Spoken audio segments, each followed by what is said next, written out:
Alrighty, so we're going to try this again. Figured out what was going on wrong with my alternator there. It kind of helps when you have the breaker pushed in. I pushed it out because I was charging the battery, and let's hear it for checklist, right?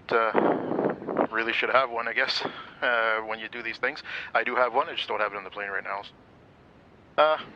So we're going to try this again and see what happens. I've repitched the prop. She's at about 6 degrees right now, so that should give me really close to what I need. Oil temperature is still good, it's 80 degrees. It's actually 24 degrees Celsius out right now. It's actually really hot out here.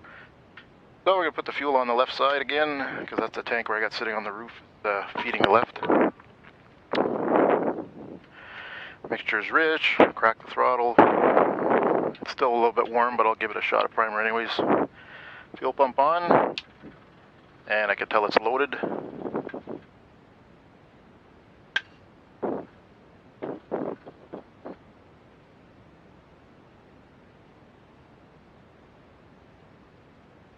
Two shots how to do it for this kind of thing. Okay, throttle's cracked, brakes are on.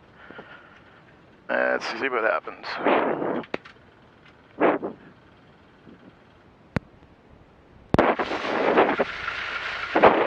And she fired right up. Avionics turned off during the start, which is fine. It's supposed to do that.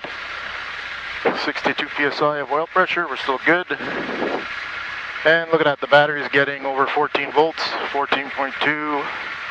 Gotta love when the breakers work. Okay, we'll slow her down a bit to about 1,000 for a few seconds, get her back in the green. Seems to be idling a lot faster now too, just because of the prop pitch is a lot less work for it. I can actually leave the GPS now on and not worry about killing my battery. 14.4 volts, beautiful. Slow her down a bit. That should really speed up the idle too, so I might have to do some fine tuning after to get the idle down properly.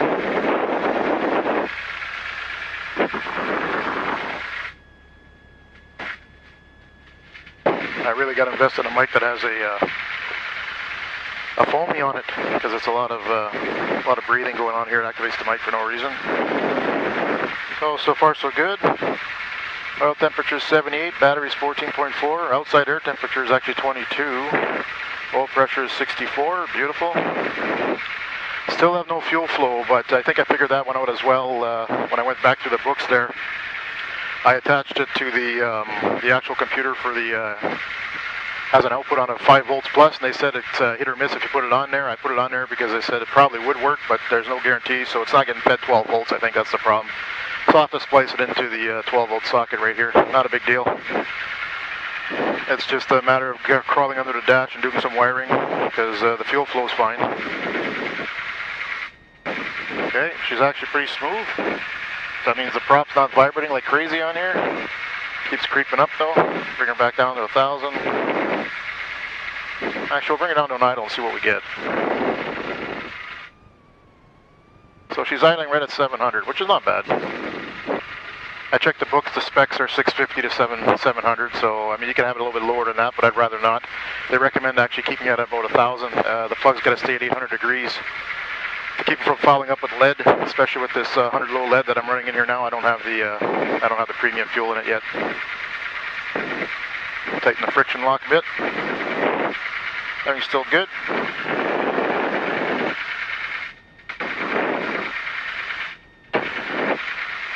So the sun is beating right on the instruments. I don't know if you can tell from the camera there. It's actually it's legible. I wish it was a little bit brighter, but it's actually very legible, which is what they guaranteed. Same thing with the Dynon. You can see everything really clear. And this is the high output one for the lighting, so I can't imagine what the other one looked like. But it's very legible. The backlight's good. A bit off right now because we're sitting on a bit of a slope.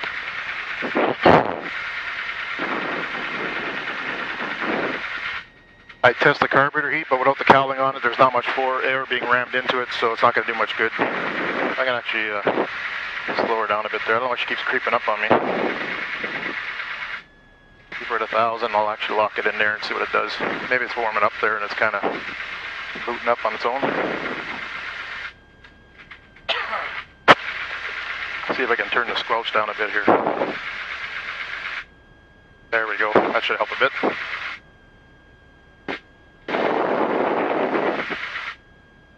So aside from the fuel flow, everything's looking really good. Everything's in the green. Cylinder head's climbing. There won't be much cooling going on without the cowling on it and without any forward motion, but it takes a while to actually get really hot without the cowling on it, but once it gets hot, it stays hot because there's no flow.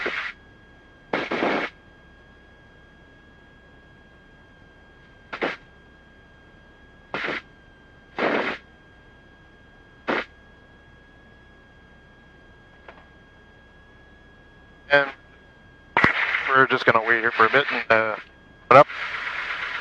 That squelch is a bit too high there. There we go.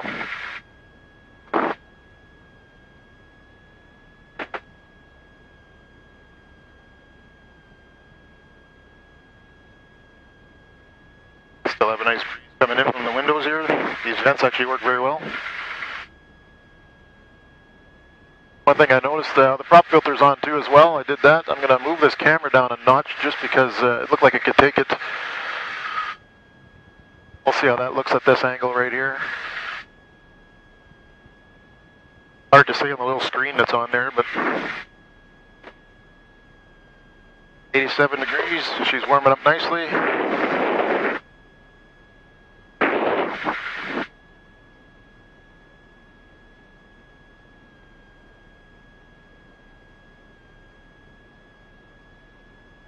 I'm just glad I didn't have to rebuild that alternator. That would have really sucked the big one. 89 degrees, about 10 more degrees to go there, and we'll do a wide open mop test and see if we get her up to 2600 or so. I'll be happy with 2550. I mean, the red line on this is 2800 RPM. Just for 15 minutes on takeoff. It's rated for 115 horsepower for that. I'm never gonna push it that hard. Not until I get floats anyways, so for now it's rated for normally at 2600 RPM for 108 horsepower. So that's more than enough for this thing at my nice grassy field airport. So I'm trying to get it tuned up to 2600, and even on floats I'll see how it goes. There's no sense, if it's a 15-minute limit, there's no sense cranking it up that high just for no reason. I can't foresee any leaks that are going to be that small that I need to stress the engine out that much. I want to try and keep this thing as long as I can without having to do a rebuild on it. It's only got 600 hours on it now, so far so good. So she's almost at 100, so I can bring her up a little bit. I'll bring her up to 15, and I'll do another quick run up just to make sure everything's still working properly, because I was messing around in the engine compartment there a bit. There's 11, there's 12. She's actually pretty smooth. There's 1500, and there's 16. She's starting to pull pretty good now, and actually I can let go of the stick. She's fluttering pretty good. So there's the left mag, 50 drop. Go to the right, 50 drop. Looks good. I'm actually going to try the carb. I don't think it's going to do much good because there's no cowling on it, but we'll see if it dropped any RPM at all. And she does go down. She went down about 25, so that's not too bad considering there's no ram air really getting into the feed tube. And we'll bring her back down to around 12 just to let her keep warming up nice. At 96 degrees.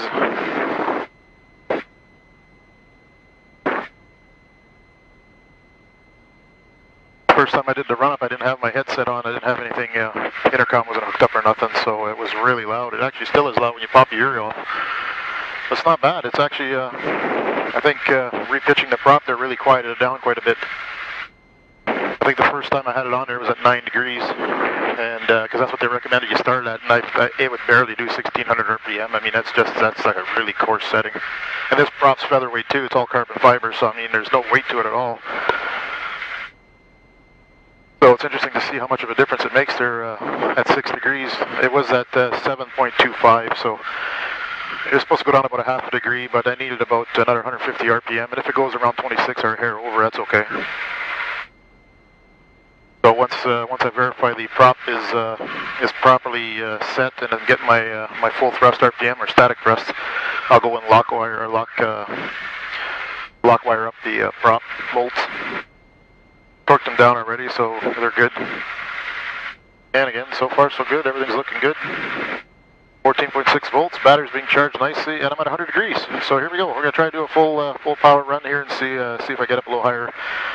Just above 2500 would be nice. The red line is set to 2575 on this tack, but this wasn't a tack from my engine. It was from a Lycoming, but it was a different one. So let's see if we get close to that. There's 15.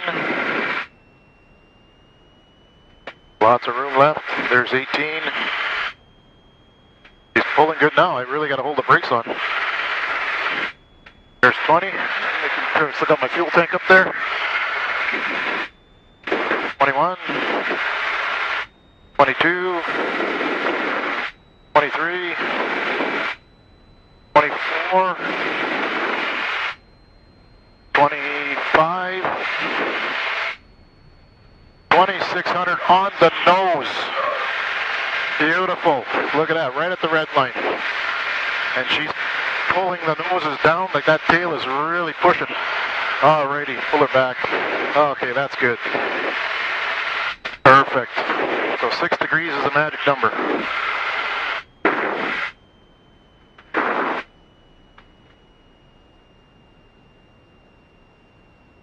Excellent. So we'll let her cool off for a minute here. The voltage actually went up to about 14.8 at that. I guess the RPM is putting up pretty good. Cylinder heads are around 311 or so is the highest one. Probably the one in the back there is getting the least airflow. And we'll bring her back to about 1,000 for a minute just to let her. And yeah, she's smoothing right out at 6 degrees too. There's no vibration in here whatsoever. It's nice. You'll see how the camera's bouncing around there in the back, but it's actually mounted on the plexiglass, which is probably a mistake. I should have put it on the actual member there because it probably will bounce around. But once the wings are on, it shouldn't be that bad. A lot more weight on top there.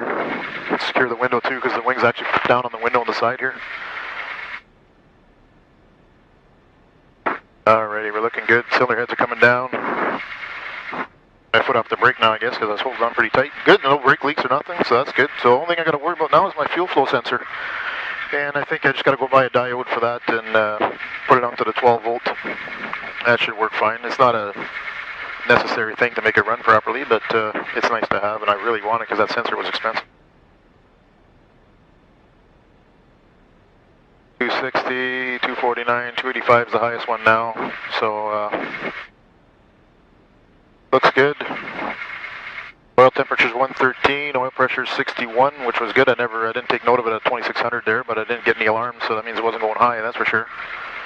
So all in all, it's coming together. It's looking pretty good. All right, we're going to turn her off right now and make sure we're clear. Bring her right back to an idle. Check the idle while I'm at it. So she's idling right at 700.